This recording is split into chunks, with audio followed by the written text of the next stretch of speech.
હવે વિદ્યાર્થી મિત્રો ચેપ્ટર નંબર જે 3 છે એના પુનરાવર્તનની અંદર આપણે દાખલાઓની વાત કરીશું. તો એમાં સૌપ્રથમ આપણે વાત કરીશું ઉદાહરણ નંબર 3. એમાં લઈએ છીએ ઉદાહરણ નંબર 3.1. તો ઉદાહરણ નંબર 3.1 છે એની રીતે તમે રકમ જોઈ શકો છો. તો રકમમાં જો તમે ખાસ ખ્યાલ આવશે કે એમાં તમે ખાસ બે વસ્તુઓ શોધવાની કીધી છે. એક O થી P માટે શું શોધવાનું કીધું છે આપણને, તો કે સરેરાશ વેગ અને સરેરાશ ઝડપ. અને ત્યાર પછી ફરીથી બિંદુ P થી ક્યાં આવે છે કાર, તો કે ફરી પાછી આવે છે બિંદુ Q પાસે. તો એ કિસ્સા માટે પણ ફરીથી આપણે સરેરાશ વેગ અને સરેરાશ ઝડપ શોધવાની છે. તો આ દાખલો ગણતા પહેલા તમારી પાસે માહિતી હોવી જોઈએ સરેરાશ વેગ અને સરેરાશ ઝડપ. જો તમારી પાસે આ માહિતી ન હોય તો તમે દાખલો ગણી શકતા નથી. તો સૌપ્રથમ આપણે અહીં નોંધ કરી લઈશું સરેરાશ વેગ. વિદ્યાર્થી મિત્રો સરેરાશ વેગનું સૂત્ર શું થાય, તો સરેરાશ વેગનું સૂત્ર છે સ્થાનાંતર ભાગ્યા સમયગાળો લઈએ છીએ. અને એની સાથે સાથે અહીંયા આપણે લઈએ છીએ સરેરાશ ઝડપ. તો સરેરાશ ઝડપનું સૂત્ર શું થાય, તો સરેરાશ ઝડપનું સૂત્ર થાય પથ લંબાઈ ભાગ્યા સમયગાળો. ઓકે, તો પહેલામાં પહેલો જે કિસ્સો આપવામાં આવ્યો છે એ કિસ્સા 1 માટે વાત કરીશું. તો કિસ્સા 1 ની અંદર ખાસ તમે રકમમાં જોઈ શકો તમને શું કહેવામાં આવ્યું છે, કાર ક્યાં જાય છે, બિંદુ O થી P પાસે જાય છે. O થી P પર જાય છે. તો એવા સમય પહેલામાં પહેલી આપણે નોંધ કરી લઈએ છીએ સ્થાનાંતર. બિંદુ P કઈ જગ્યા પર છે, તમે આકૃતિમાં જો તમે ખાસ ખ્યાલ આવશે કે 360 મીટરના અંતરે છે. અને આપણને બધાને ખબર છે સ્થાનાંતર એટલે અંતિમ માઇનસ પ્રારંભિક. તો અંતિમ આપણી પાસે 360 મીટર છે, પ્રારંભિક 0 છે, તો તફાવત આપણને કેટલો મળશે, 360 મીટર જેટલો મળશે. આ જ રીતે આપણે અહીં જે આપણને આપવામાં આવી છે પથ લંબાઈ, એના માટે પણ વાત કરીશું. તો એમાં વાત કરીશું પથ લંબાઈ. તો વિદ્યાર્થી મિત્રો પથ લંબાઈ કેટલી થશે, તો એ પણ એટલી જ થશે કારણ કે એનાથી કાર આગળ જતી નથી. ઓકે, હવે બંને માટે આપણને શું આપવામાં આવ્યો છે, સમય આપવામાં આવ્યો છે. બિંદુ P પાસે કાર પહોંચે છે, કેટલા સમયમાં પહોંચે છે, 18 સેકન્ડની અંદર પહોંચે છે. એટલે આપણને શું આપી દેવામાં આવ્યો છે, સમયગાળો કેટલો આપવામાં આવ્યો છે, 18 સેકન્ડ. આ બાજુના ભાગમાં પણ એટલો સમય આપણને મળશે, 18 સેકન્ડ. તો હવે આપણે ગણતરી કરીશું સરેરાશ વેગની.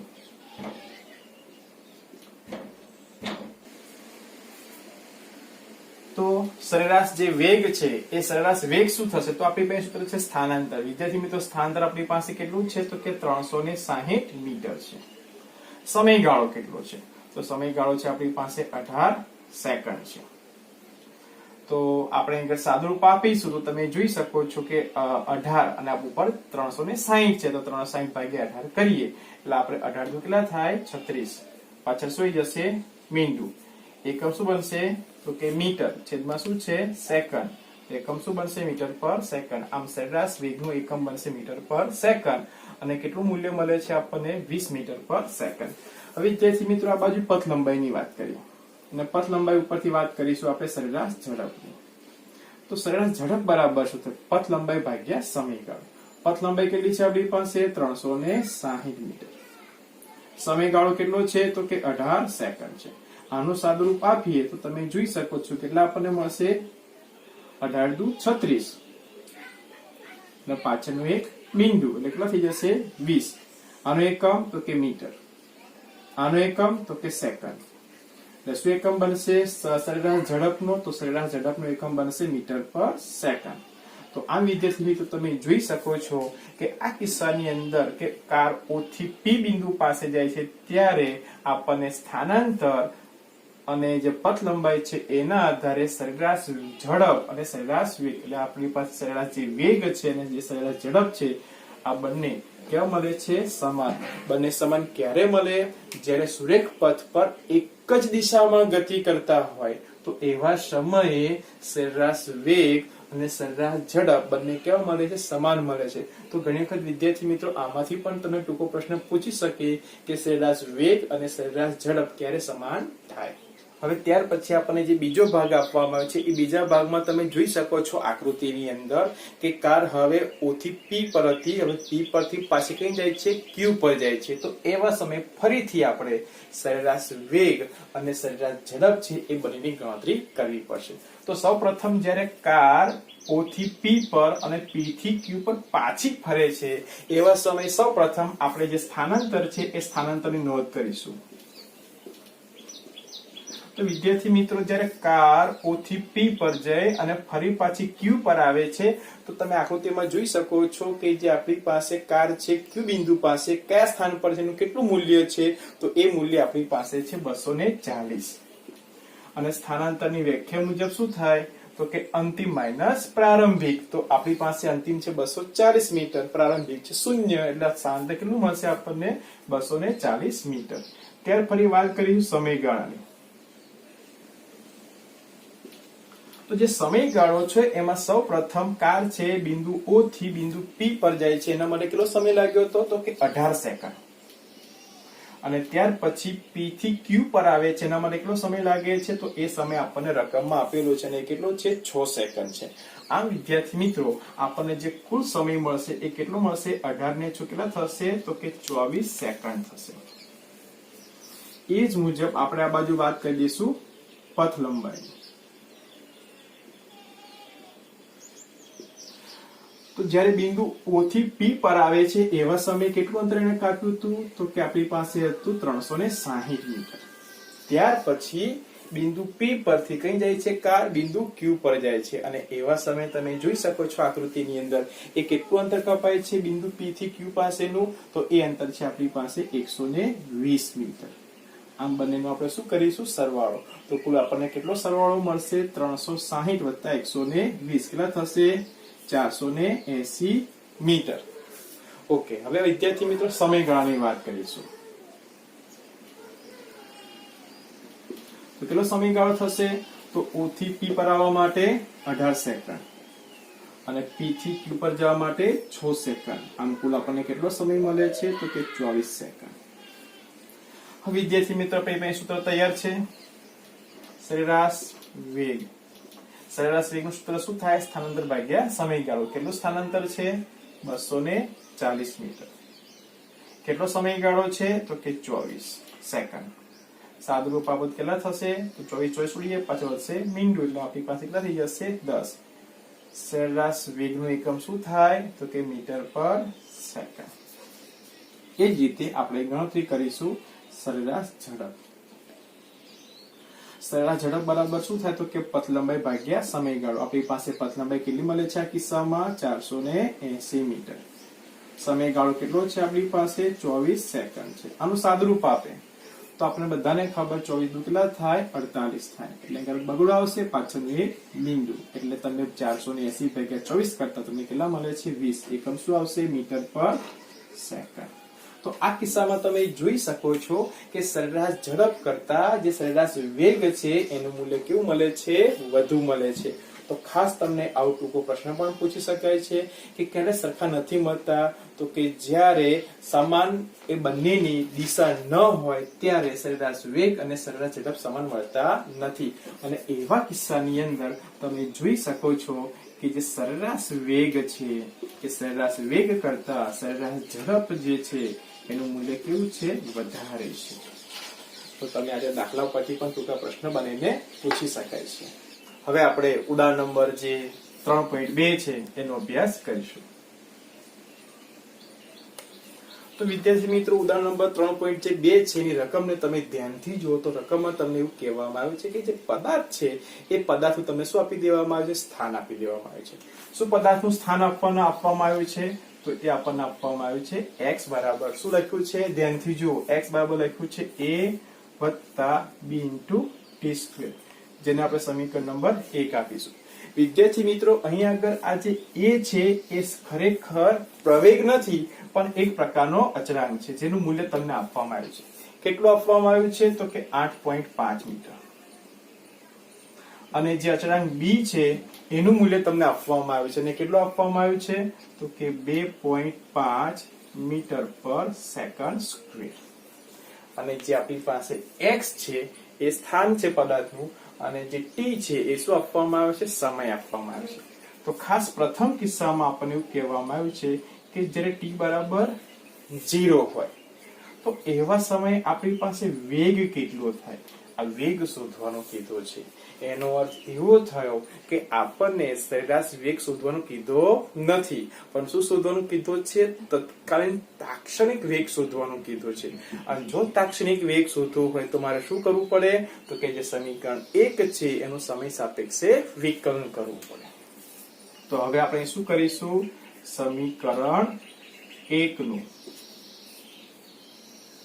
સમય t ની સાપેક્ષે શું કરીશું વિકલન. તો કેવી રીતે લખી શકાય તો કે dx/dt. આગલા ભાગમાં d/dt લખી દઈશું અને આખું પદ છે એની અંદર લખી દઈશું a + dt². વિદ્યાર્થી મિત્રો આ dx/dt જે અગાઉ આપણે રિવિઝનમાં શીખી ગયા હતા કે dx/dt ને શું કહેવામાં આવે છે તત્કાલીન વેગ એટલે આપણે શું લખી દઈશું v લખીશું. ઓકે. હવે આ જે a છે એ શું છે અચળ પદ છે અને અચળ પદ છે એનું વિકલન શું થાય તો કે અચળ પદનું વિકલન થાય 0. એ તમે શીખી ગયા છો જે વિકલનના નિયમો છે કાર્ય નિયમ એની અંદર એની માહિતી આપવામાં આવેલી છે. તો આ એ અચળ પદ હોવાથી એનું વિકલન કેવું થશે 0 થશે. b અચળ છે એટલે એને આપણે એવો ને એવો લેવા દીધો છે. હવે t² નું શું થાય તો વિદ્યાર્થી મિત્રો એનું સૂત્ર છે આપણી પાસે કે તમારી પાસે x ની n ઘાત હોય અહીં આપણે લઈએ છીએ t ની n ઘાત હોય અને જો એનું વિકલન હું કરતો હોય x ની t ની સાપેક્ષે તો શું થાય તો કે આ જે ઘાત છે એ આગળ આવે છે અને ઘાતમાં એકનો શું થાય છે ઘટાડો થાય છે. આવું આપણી પાસે એક વિકલનનો કાર્ય નિયમ છે. તો એ નિયમ મુજબ આપણી પાસે આ જે બગડો છે એ આગળ આવશે અને જે t ની ઘાતમાં જે બગડો છે એમાં આપણે ઓછા કરીશું. હવે સાદુરૂપ આપી દઈએ 0 તો 0 છે કોડ છે નહીં 2 ને આગળ લખી દઈએ છીએ 2 ને પાછળ લખીએ છીએ અને 2 - 1 એટલે આપણને કેટલા મળશે 1. તો ઓલરેડી આપણે જોઈ શકીએ છીએ કે કોઈ પણ ઘાત ન લખે એટલે કેટલી ઘાત કહી શકાય છે 1 ઘાત કહી શકાય છે. આને સમીકરણ નંબર આપીશું 2. હવે આપણને કયા સમય કીધું છે જ્યારે સમય કેવો હોય 0 હોય તો સમીકરણ 2 માં t બરાબર શું મૂકતા 0 મૂકતા. વિદ્યાર્થી મિત્રો તમે જ્યારે 0 મૂકો છો તો તમે જોઈ શકો છો કે કોઈ પણ સંખ્યા હોય અને એની સાથે ગુણાકારમાં શું હોય 0 તે આખું પદ કેવું થાય છે 0. એકમ શું આવશે આપણી પાસે વેગનો મીટર પર સેકન્ડ. તો આ વિદ્યાર્થી મિત્રો t બરાબર 0 સમયે આપણને જે વેગ છે એ કેવો મળે છે 0 મળે છે. વિદ્યાર્થી મિત્રો બીજા કિસ્સામાં આપણને કીધું છે કે 2 થી 4 સેકન્ડ માટે સરેરાશ વેગ શોધવાનો છે. સરેરાશ વેગ શોધવું તો આપણી પાસે સૂત્ર હોવું જોઈએ. શું સરેરાશ વેગનું સૂત્ર થાય તો કે સ્થાનાંતર ભાગ્યા સમય. તો હવે આપણે સ્થાનાંતર કેવી રીતે શોધીશું તો કે સ્થાનાંતર શોધવા માટે લખીશું ડેલ્ટા x. ડેલ્ટા x બરાબર શું થાય તો કે x4 - x2. x4 t બરાબર 4 સેકન્ડ આપણે સમીકરણ 1 માં મૂકીશું અને એ જે સ્થાનમાં નામ આપીશું x4. અને જ્યારે અંતિમ સ્થાન એટલે કે પ્રારંભિક જે સ્થાન છે પ્રારંભિક સ્થાન માટે આપણે t બરાબર આમાં કેટલા મૂકીશું 2 સેકન્ડ મૂકીશું. તો આપણું આ થશે અંતિમ સ્થાન આ થશે આપણું પ્રારંભિક સ્થાન અને બંનેનો તફાવત એટલે આપણા માટે શું બનશે તો કે સ્થાનાંતર બનશે. ચલો આમાં કિંમતો લખી દઈએ છીએ x4 a + b. ચલો t બરાબર કેટલા મૂકીશું આપણે 4 એનો વર્ગ ઓછાના ઓછા. ચલો ફરીથી a + b અને અહીં આપણે જે t ની કિંમત છે એ કેટલી મૂકવાના છે 2 એનો વર્ગ. તો આ તમારું થયું x2 અને આ તમારું થયું x4. ચલો એનું સાદુરૂપ આપી દઈશું a + b. 4 નો વર્ગ કેટલો થાય 16 તો એ કેટલા આપણે મળશે 16b મળશે. આ માઈનસ નિશાની એવી ને એવી. ચલો a 2 નો વર્ગ કેટલો થાય 4 એટલે આપણે કેટલા લખીશું 4b. ચલો વિદ્યાર્થી મિત્રો, બ્રેકેટને આપણે શું કરીશું? ખુલ્લો કરીશું. બ્રેકેટને ખુલ્લો કરતા નિશાની બદલાશે. જો પ્લસ હશે તો માઇનસ થશે, માઇનસ હશે તો પ્લસ થશે. લાવવાનું સાદુરૂપ આપો. પ્લસ એન માઇનસ એ કેન્સલ થઈ જશે. 16 માંથી 4 એટલે આપણને કેટલા મળશે? 12 ઇન્ટુ શું આવશે? બી. આપણને શું મળી ગયું? આ સ્થાનાંતર. તો આપણને સરેરાશ વેગ મળશે. સરેરાશ વેગ બરાબર શું થાય? સ્થાનાંતર. સ્થાનાંતર આપણી પાસે કેટલું છે? તો કે 12. બી ની કિંમત કેટલી છે આપણી પાસે? 2.5. સમયગાળો કેટલો આવશે? 4 માઇનસ 2. 4 માઇનસ 2 એટલે કેટલા થશે વિદ્યાર્થી મિત્રો? તો કે 2. એ કેટલા આવશે? 12. બી ની કિંમત 2.5. ચલો ઉપરની જે છે બોલશે અહીં કેટલા આવશે? 6. તો વિદ્યાર્થી મિત્રો 6 ગુણ્યા કેટલા કરીશું આપણે? 2.5. 6 ગુણ્યા 2.5 કરતા આપણને કેટલા મળે છે? આગળ 30. એકમ શું આવશે? મીટર પર સેકન્ડ. તો આપણો શું હતો? સરેરાશ વેગ. વિદ્યાર્થી મિત્રો, ત્યાર પછી જે આપણી પાસે દાખલો છે અને એ દાખલો છે આપણી પાસે 3.6. તો દાખલા નંબર જે 3.6 છે એની રકમ તમે ધ્યાનથી જોઈ શકો છો. રકમમાં આપણે એવું કીધું છે કે એક જે કાર છે એ 126 કિલોમીટર પર અવરની ઝડપથી ગતિ કરે છે અને કેટલું અંતર કાપે છે? 200 મીટર જેટલું અંતર કાપે છે. અને આ 200 મીટર જેટલું અંતર કાપીને પછી કેવી થાય છે? સ્થિર થાય છે. તો એના માટે આપણે બે કિંમતો શોધવાની કીધી છે. એક તો પ્રવેગ શોધવાનું કીધું છે અને બીજું શોધવાનું કીધું છે કે આ કારને સ્થિર થવા માટે કેટલો સમય લાગે છે. તો આપણે પ્રવેગ અને સમય બે વસ્તુઓની આપણે શું કરવાની છે? તો કે ગણતરી કરવાની છે. તો એના માટે આપણે જે રકમ આપી છે એ રકમમાં જે માહિતી આપી છે એના આધારે આપણે શું કરીશું? નોંધ કરીશું. તો એ નોંધની અંદર પહેલામાં પહેલું આપણને જે શું આપવામાં આવે છે? ઝડપ. એ કઈ કહેવાય? ની પ્રારંભિક કહેવાય. એટલે માટે શું લખ્યું છે આપણે? v0. કેટલી આપી છે? 126. કયો એકમ છે? કિલોમીટર પર અવર. ઓકે. કેટલું અંતર કાપે છે? 200 મીટર જેટલું. શું થાય છે? સ્થિર થાય છે. અંતિમ સ્થિર થાય એટલે અંતિમ વેગ આપણી પાસે 0 છે. તો શોધવાની કઈ કિંમત કીધી છે? પ્રવેગ અને સમય. તો વિદ્યાર્થી મિત્રો, આ મીટર પર સેકન્ડ એટલે એસઆઈ એકમ પદ્ધતિમાં છે. તો આને પણ આપણે શેમાં રૂપાંતરણ કરવું પડશે? એસઆઈ એકમ પદ્ધતિમાં, એટલે કે મીટર પર સેકન્ડમાં. તો આપણે એને કેવી રીતે ફેરવી શકીશું? તો 126 છે એને આપણે કેટલા વડે ગુણીશું? 1000 વડે.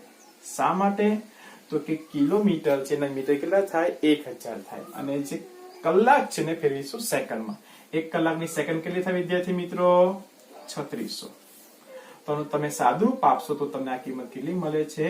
35 મીટર પર સેકન્ડ. તમે કેલ્ક્યુલેટરની મદદથી પણ ગણતરી કરીને જોઈ શકો છો કે કેટલી કિંમત મળે છે. તો હવે આપણે દાખલાની શરૂઆત કરીશું. દાખલાની શરૂઆત કરીએ તેમાં બે કિંમતો શોધવાની છે, પ્રવેગ અને સમય. તો આપણી પાસે એને અનુલક્ષીને જે સૂત્રો છે, તમે જે અચળ પ્રવેગ ગતિના સમીકરણો શીખી ગયા છો એ સમીકરણમાં તમે જોઈ શકો છો કે આપણી પાસે સમય શોધવાનો છે, પ્રવેગ શોધવાનો છે, બંને સાથે શોધી શકતા નથી.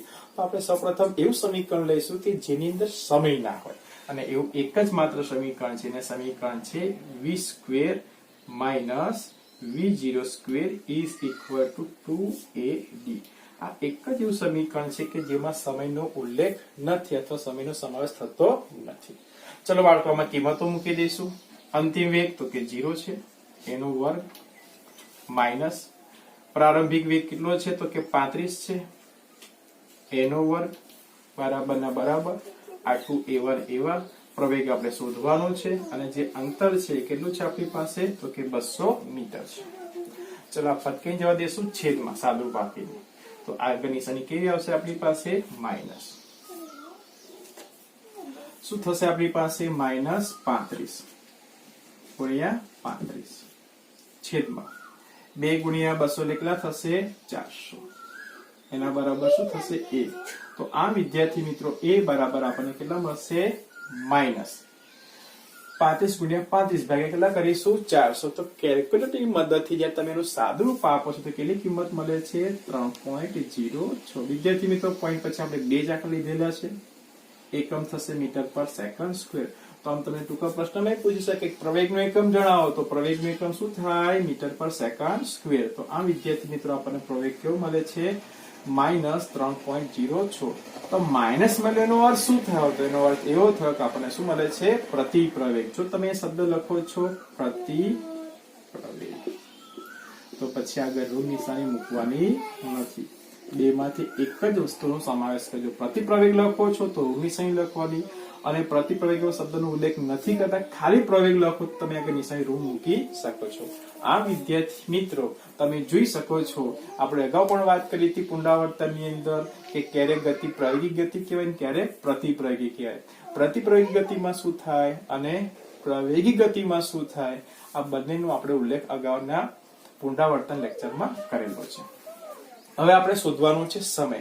તો સમય શોધવા માટે આપણી પાસે સરળમાં સરળ સૂત્ર છે, એનો જ ઉલ્લેખ કરીશું. પ્રથમ સમીકરણ v બરાબર v0 વત્તા at. તો આ સમીકરણમાં આપણી પાસે અંતિમ વેગ પણ છે, પ્રારંભિક વેગ પણ છે અને પ્રવેગનો સમય આપણે સરળતાથી શોધી શકીએ છીએ. ચલો, અંતિમ વેગ કેટલો? 0. પ્રારંભિક વેગ કેટલો હતો આપણી પાસે? તો કે 35. કેટલો પ્રવેગ મળ્યો આપણને? તો કે -3.06. કેટલો સમય છે? તો કે t છે. ચલો હવે શું કરીશું આપણે? તો કે આ પદને બરાબરની સામે લઈ જઈશું, એટલે આપણને કેટલા મળશે? 3.06 * t બરાબર કેટલા થશે? 35. આ પદ બરાબરની સામે જશે એટલે કેવું થઈ જશે? પ્લસ થઈ જશે. ઓકે, સૂત્ર કરતા કોને બનાવીશું? t ને. એટલે કેટલા આવશે આપણી પાસે? તો કે 35/3.06. 35/3.06 કરતા કરો જો કેલ્ક્યુલેટરથી કેટલો જવાબ મળે છે? તો બાળકો એ આપણને જવાબ મળે છે 11.44. એકમ શું છે આપણી પાસે? સેકન્ડ. તો આમ વિદ્યાર્થી મિત્રો જે કાર છે એ કાર આટલા સમયને અંતે કેવી થશે? સ્થિર થશે, અને આટલા પ્રવેગ સાથે એટલે કે સતત એના વેગમાં શું થાય છે? ઘટાડો થાય છે.